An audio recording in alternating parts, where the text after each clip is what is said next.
All right, welcome to Bet the Edge. I'm Jay Croucher. Today, we're going to talk about some stock up, stock down teams in the NFL, a couple of 3-0 teams, the Steelers and the Seahawks, and how to treat them going forward in any ways to bet them, and then also the debacles in Miami and Cleveland and any ways to attack that. And then we'll close out by talking about the MVP market, which has seen Patrick Mahomes' price halve since the start of the season. And to help me get through this all is Mr. Brad Thomas. Brad, thanks for joining us. How was your weekend? Weekend was really good. College football betting was really nice. It was great to get into the win column. I think I had a tough start to the season, then went 500 the week before that, but only lost one or two bets last weekend or this past weekend. NFL was really good. But I feel like I was robbed of getting that second Rashee Rice touchdown. I took him to score 2 touchdowns, and then he gets injured. They throw the ball to Juju, and I was completely heartbroken. Yeah, I think that Juju route was probably Rashee Rice's in the playbook. It's just he wasn't out there. All right, let's get stuck into this. Some stock up teams after week 3. Let's start with the Pittsburgh Steelers, 3-0. They are 1.5-point favorites at Indianapolis. I'm a little fearful for Anthony Richardson going up against TJ Watt and co. Right now, their make the playoffs price on MGM is minus 150. They were in the plus 250 type, plus 225 type of range before the season. So perhaps not as big of an adjustment as you might expect for a team that's gone 0-0 to 3-0. They're plus 240 to win the division in a cluster with the Bengals and the Ravens. We're recording on Monday afternoon, so we don't know the result of Bengals Commanders. But what is your favorite way to bet the Steelers at the moment, or do you think there is a way? I don't know if there's a way to bet the Steelers right now, right? Because the make the playoffs, yes, is minus 150, but I still have a ton of question marks about this Steelers team. Like, how useful will Justin Fields, if he remains the starting quarterback, right, be for the longevity of this team? He's played well, right? Only one interception on the season, 73% completion percentage, but he really hasn't been asked to do much. And then also the teams they have wins over. I'm not super high on the Falcons. And then the Broncos with a rookie quarterback, and the Chargers, who we don't completely know who they are yet. There's still a lot to come from this team. When they play against the Colts this weekend, though, I do believe they will win that game just because of how good their defense is. Patrick Queen, TJ Watt, they're really strong defensively. And I do want to say this about the Steelers, which, if you're interested in the yes price, a lot of their issues in the past outside of quarterback play was issues and struggles on the offensive line. Much improved since last year on the offensive line, and it looks like they're willing to give younger guys a shot. I know Mason McCormick came in last game. He's their 4th round draft pick who came in. If they continue good offensive line play, it makes life easier for Justin Fields. It also makes life easier for Najee Harris. We know he's a talented running back, but you can't be good when you're running behind a bad offensive line. Yep, I think that all makes sense. I think with the Steelers, there's still some minus 120 out there on them to make the playoffs, which I think is a little bit crazy given that they are 3-0 and everyone agrees that they have a really strong defense. Fields hasn't had to play a ton yet in terms of opposing defenses, but he's got the 5th highest passing grade by PFF. He's been very solid, and that's probably all he needs to be given the quality of the defense. I think in terms of other ways, I don't really like the massive upside of this team in terms of 16-1 to win the AFC, 35-1 to win the Super Bowl. But I think with how the defensive player of the year market has kind of thinned out with Myles Garrett getting hurt and the Browns looking like a bit of a disaster, and we'll talk about that. Micah Parsons being on a defense that looks like an abject disaster in itself, and the Cowboys. And then Max Crosby is 1-2. Teams just lost to the Panthers. Nick Bosa, Niners 1-2. There's not a lot of hype around that defense.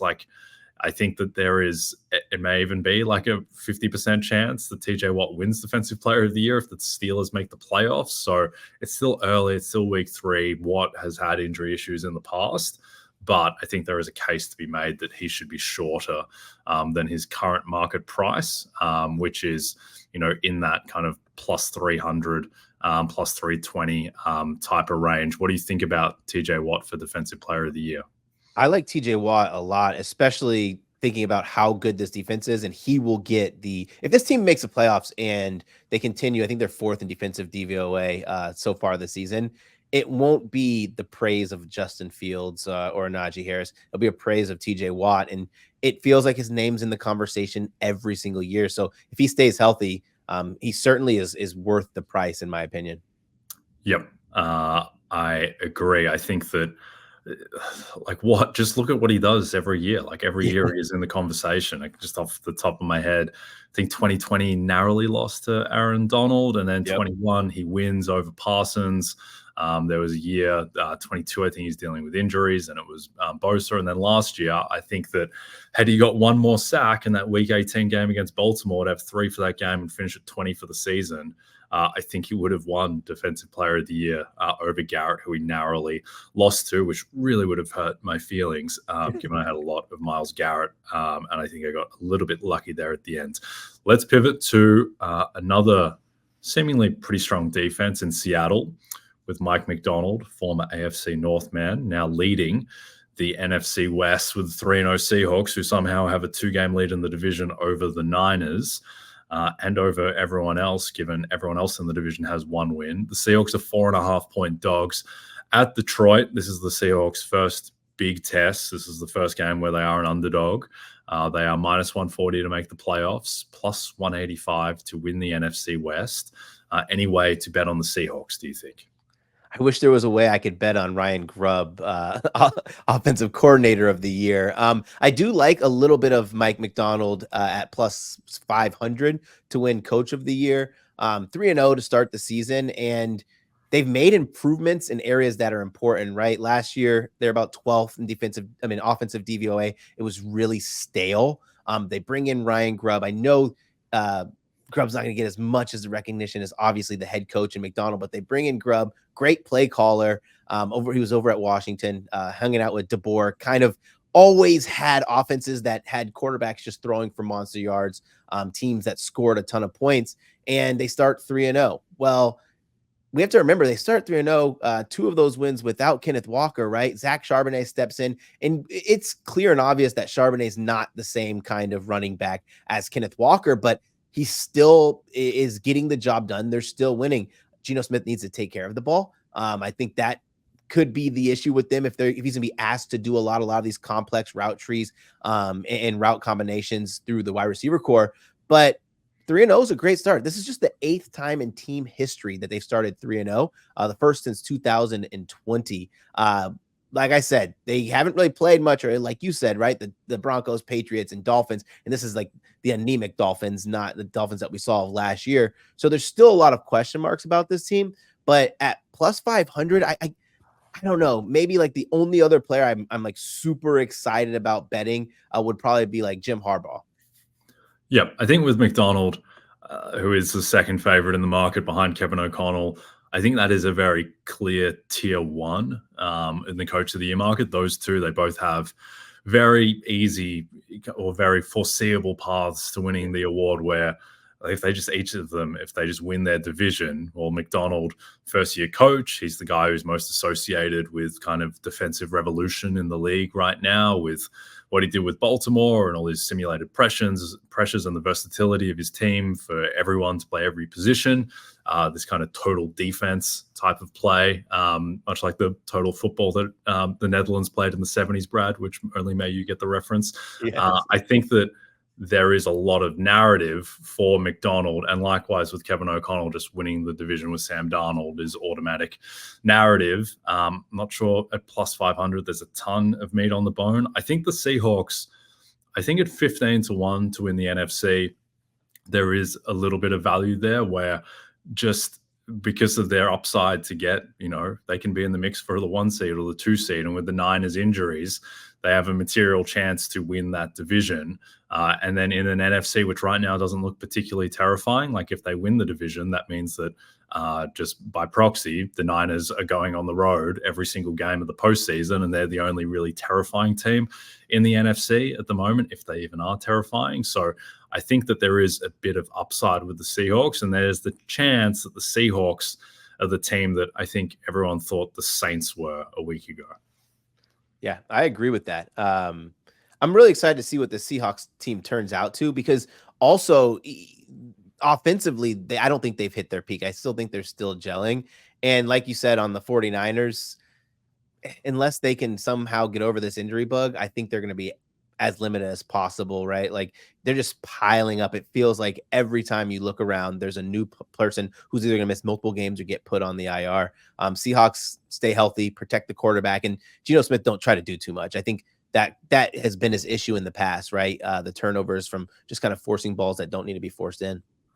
Yeah, I really like Geno Smith. I think he's a top 12 quarterback in the league. I think he is better, frankly, than the tier of guys like Jared Goff and Baker Mayfield and Sam Darnold might be in that tier nowadays. I think Geno is better than those guys. But having watched a lot of Geno in my time, the man has never seen a linebacker drop back into coverage in his life, seemingly, and he's good for. And the picks so far haven't been his fault, and he's playing really well, and it's not showing up in the surface stats.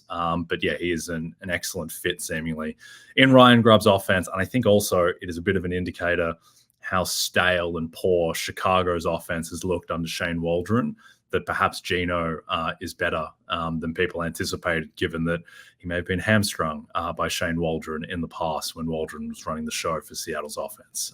So yeah, I'm pretty high on the Seahawks. All right, it's a battle of AFC powers in Baltimore when Josh Allen and the Bills head south to face Lamar Jackson and the Ravens. Coverage of the matchup begins 7 p.m. Eastern on NBC and Peacock on Sunday night for SNF. All right, let's talk about stock down.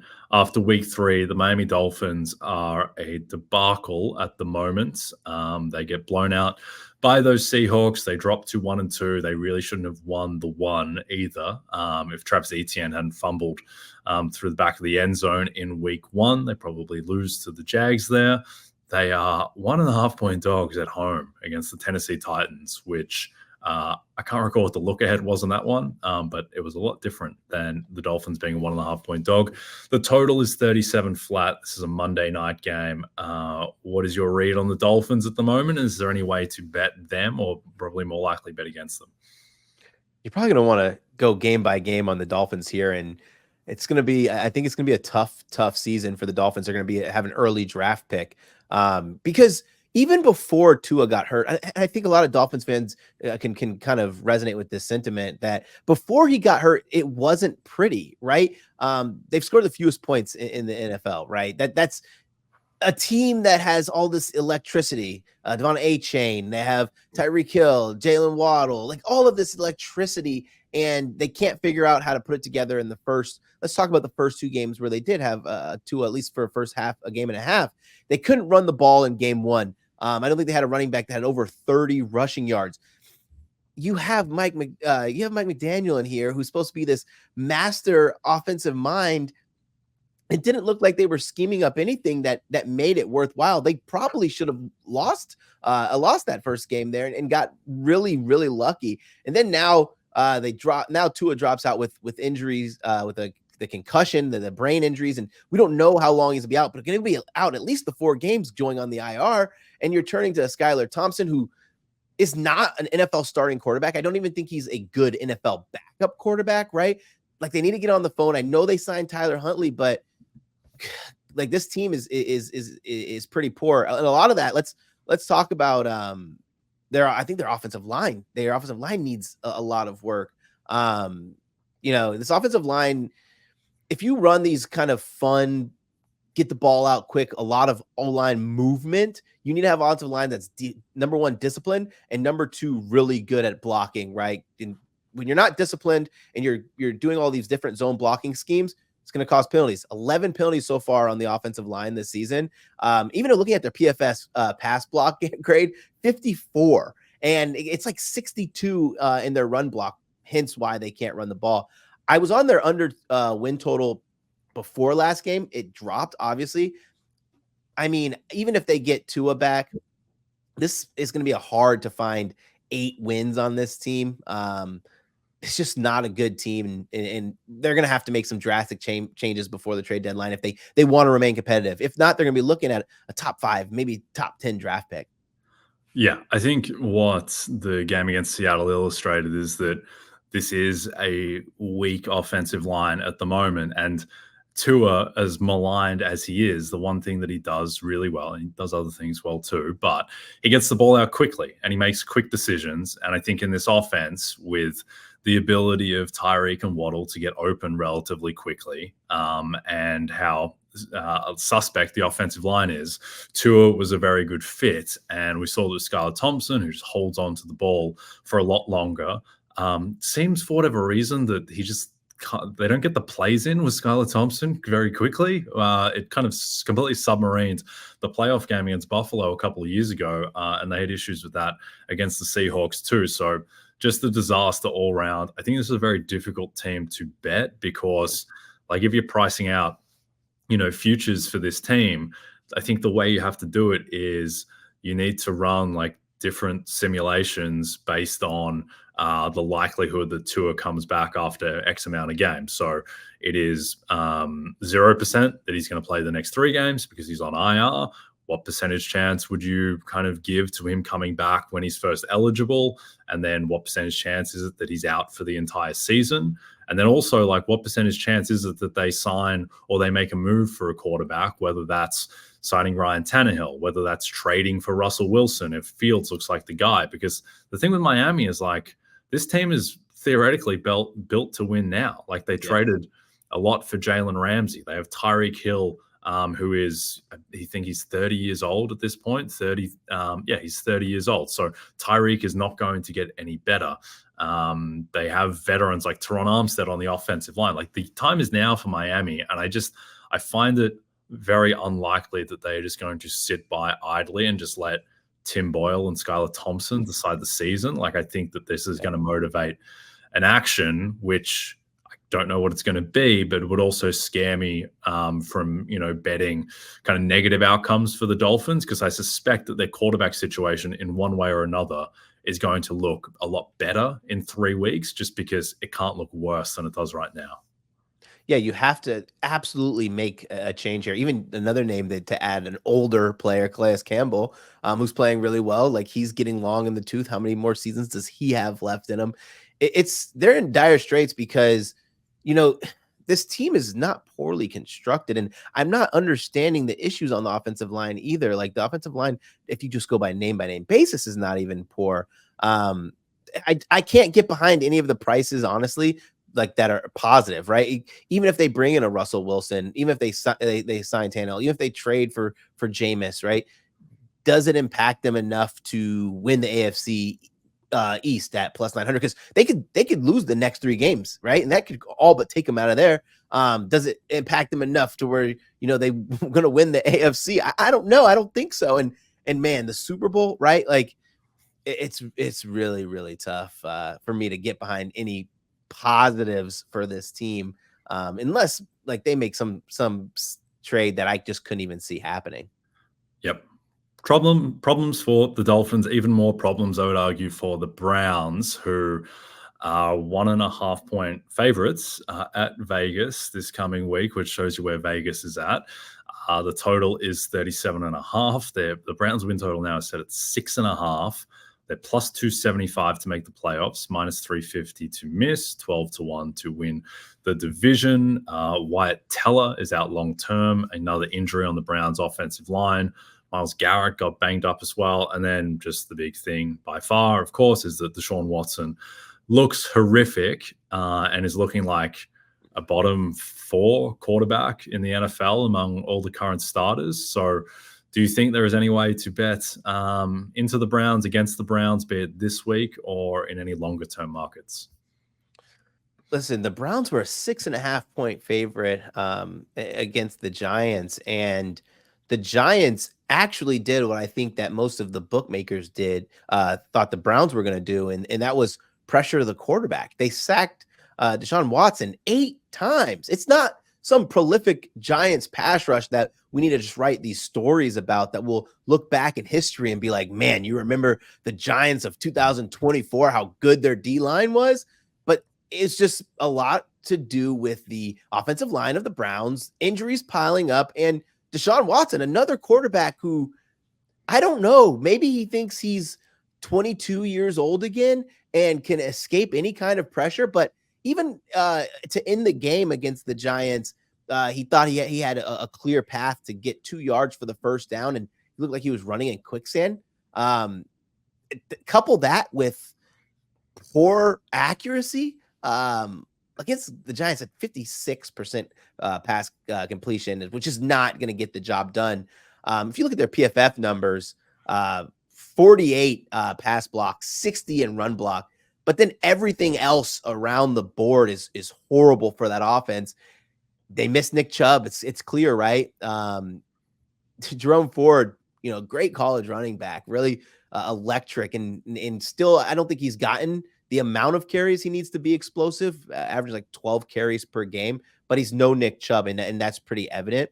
When you have a good running game, it makes life easier for your quarterback, and the running game is pretty absent. But how can your running game be good if your offensive line is letting defenders in the backfield and they're getting a ton of contact before they even get to the line of scrimmage? I can't be positive about this team because I think even the sentiment in the locker room is they want to make a change, right? Like, how can you stand, and this is me, just my personal opinion. So how can, if I were to be a Browns player, how can I stand by someone who's not only hasn't been successful in 2 or 3 years on this team, hasn't played well, but also has the distractions that are coming along with it? Like, at one point, I feel like the Browns are going to have to cut their losses, and I can't be alone thinking that, right? It has to be spilling over in that locker room. But also, the team still has a ton of talent, especially on the defensive side of the ball. So when you look at the over 6.5 wins, the under 6.5 wins, like, you can't just go ahead and say, yo, you know what? I'm going to just smash the under because this team's bad. But you also can't say I'm going to go ahead and smash the over because there's just so many question marks about this offense, and then injuries piling up.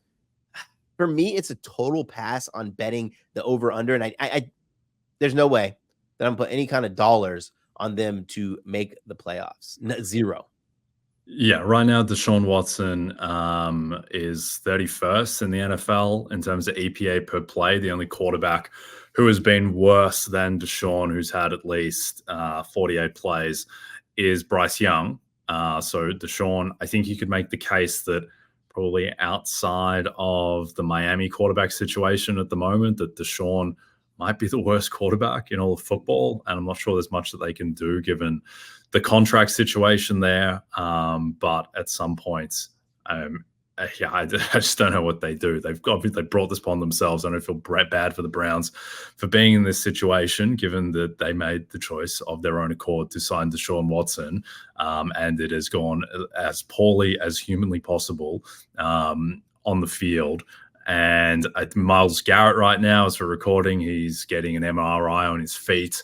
Doesn't seem like a massive long-term concern at this point. And Stefanski said he's day-to-day, but I mean, it's pretty bad that he came into that game with issues with his feet and then had to limp off while the game was still in the balance. So he suspected Garrett is probably going to, and he said that this is something that he needs to get surgery on at some point. So that doesn't bode well for him, even though he was effective in the first couple of games. So I think it's just all around a disaster for the Browns.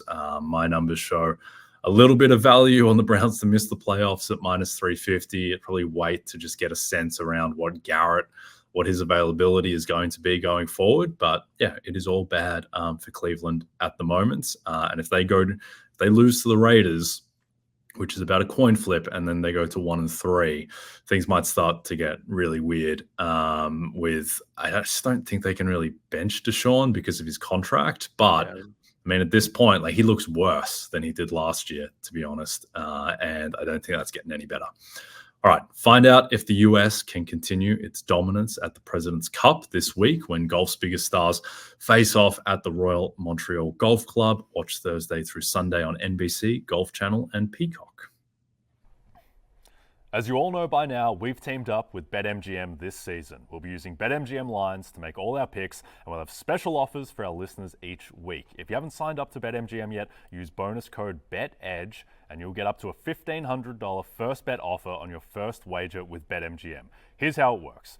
Download the BetMGM app and sign up using bonus code BETEDGE. Deposit at least $10 and place your first wager on any game, and you'll receive up to $1,500 in bonus bets if your first bet loses. Just make sure you use bonus code BETEDGE when you sign up. See BetMGM.com for terms. 21 plus only. U.S. promotional offers not available in New York, Nevada, Ontario, or Puerto Rico. Gambling problem? Call 1-800-GAMBLER. Available in the U.S. Call 877-8-HOPE-NY or text HOPE-NY 467-369 in New York. Call 1-800-NEXT-STEP in Arizona, 1-800-327-5050 in Massachusetts, 1-800-BETS-OFF in Iowa, 1-800-981-0023 in Puerto Rico. First bet offer for new customers only, subject to eligibility requirements. Rewards are non-withdrawable bonus bets that expire in 7 days in partnership with Kansas Crossing Casino and Hotel. Don't forget, if you haven't signed up for BetMGM yet, use bonus code BETEDGE and get your $1,500 first bet offer today. Okay, NFL MVP market to close out. Always interesting to talk about and to price out. Patrick Mahomes is the clear tier 1 by himself favorite at the moment, plus 220. Josh Allen, who we have not seen play on Monday Night Football at the time of recording, he's 4-1. CJ Stroud coming off, perhaps given the context, maybe the worst game of his career. I know he was really bad against the Jets last year, but he had no weapons and his tough defense ran outside. Then he got knocked out. All of that. Aaron Rodgers, Jalen Hurts, Lamar Jackson, Joe Burrow, Brock Purdy is your next tier. Anyone you like in this market, Brad? Listen, I have two guys that I like, and I'm just going to be honest. Like Patrick Mahomes, especially with Pacheco going to be out for extended time, possibly the season, is probably going to win MVP.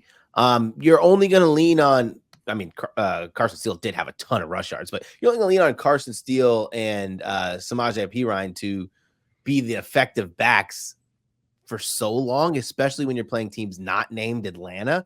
When you're playing those teams who you're actually going to have to get in the quote unquote shootouts against. And that just makes Patrick Mahomes that much deadlier, especially when, let's say, Worthy gets a little bit more used to the reps that he's getting in the NFL.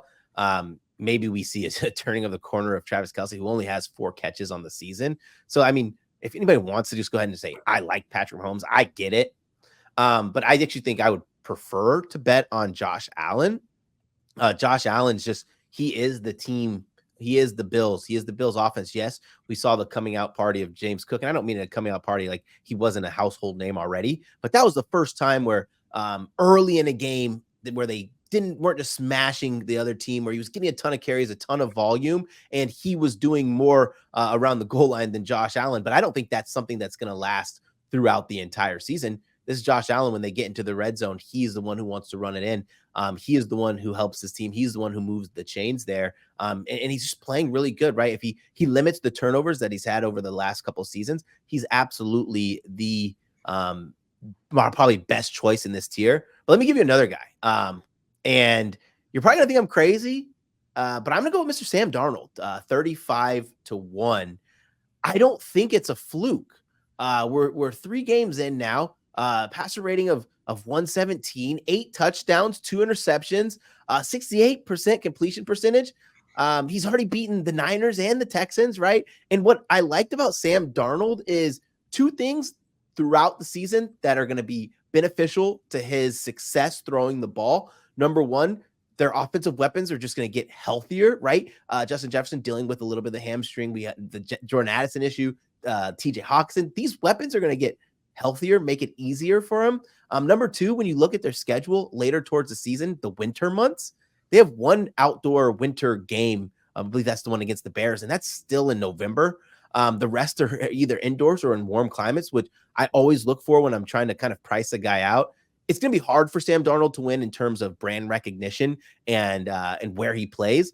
But, I mean, he's already beat 2 teams that are going to be top playoff teams here. So for me, I thought Sam Darnold at 35-1 was really nice. Yeah, I think of guys in that type of tier that he's priced around, like Dak and Kyler Murray and Stafford, Goff, Mayfield, Carr. I think Darnold, you could make a case that he is more likely to win than any of those guys just because he is more of an unknown. There's more variance. This is the first time that he's ever been in this good of a situation. He was the number 3 overall pick in the draft and came with pedigree. So I don't think it's not impossible for Darnold to win. I just worry that his Darnoldness is going to resurface at any given moment. He's kind of getting away with it at the moment, where he's had some Darnold type plays. It's just it's just been half a beat from being the comical Will Levis type of turnover, and he's just avoided it. But yeah, certainly I think that he certainly has much more of a chance than I thought at the start of the season. I'm with you at the top of the board in terms of, I think Mahomes is the favorite. He is right now in the market. He's priced as like a 50% chance to get the 1 seed, which is very important in this award. He's Patrick Mahomes. He is the best player in football, and I think he warrants favoritism. With Josh Allen, who I think is the second best player in football, I'd just be concerned that his schedule is just so insanely difficult, and he still doesn't have the proven weapons. I think he's right there. I would have him as the second favorite, but the two guys that I would bet at current prices are Aaron Rodgers.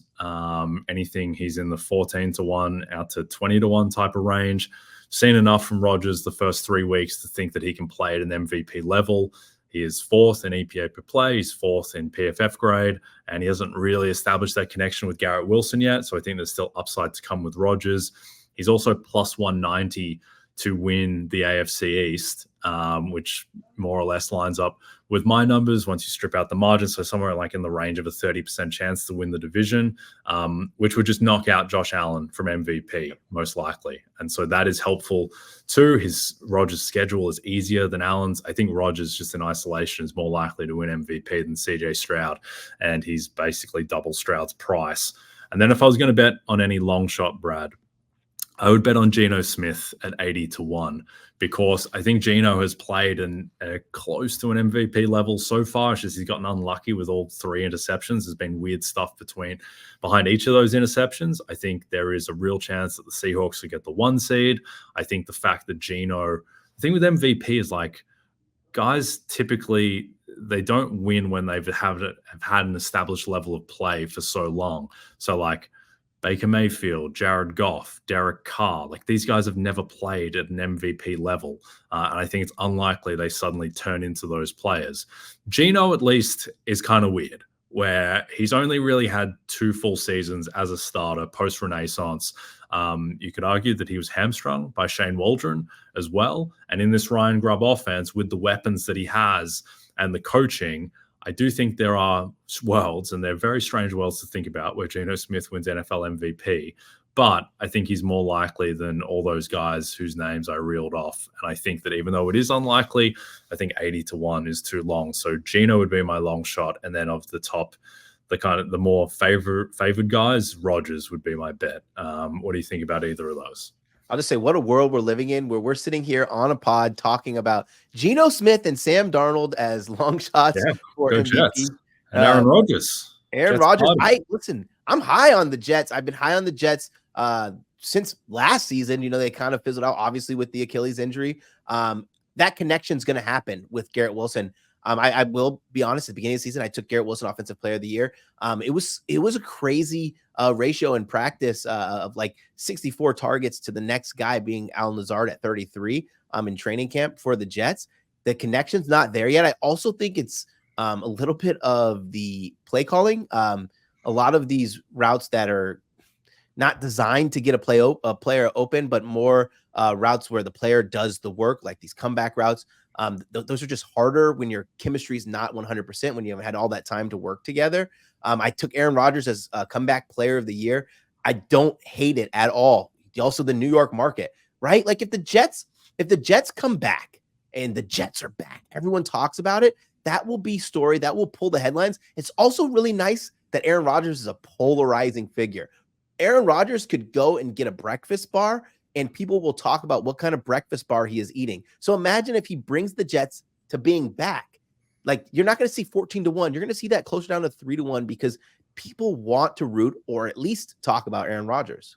Yep. Big on the Rodgers breakfast bar equity. I agree. I think there is going to be a ton of narrative behind Rodgers if the Jets do win the division. And the thing with MVP that is always of paramount importance is touchdown to interception ratio, and Rodgers is literally the best of all time at that. I think to a fault, to be honest. He should be throwing it up for grabs a little bit more like Mahomes does, but he doesn't, because he doesn't want to, I think, sully his stat line, basically. But that's going to help him win MVP should he be in that mix, which I think he's going to be.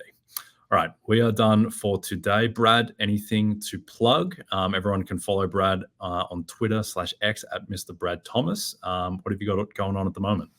Yeah, make sure you tune in Thursday mornings, Bet the Edge college football. The season's starting to heat up. We are in conference play, so I'm super stoked to give out a bunch of bets. The ladder plays have been absolutely scorching hit. 3 ladder plays in back-to-back-to-back weeks. Okay, very good. All right, we are done for now. Don't forget to check out NBCSports.com for more information to help you with your wagers. If you're listening to us in podcast form, don't forget to rate and subscribe. And also a reminder to find all your favorite NBC Sports shows on Amazon Music. Just head to amazon.com/NBC Sports. From myself and Brad Thomas, we'll see you soon.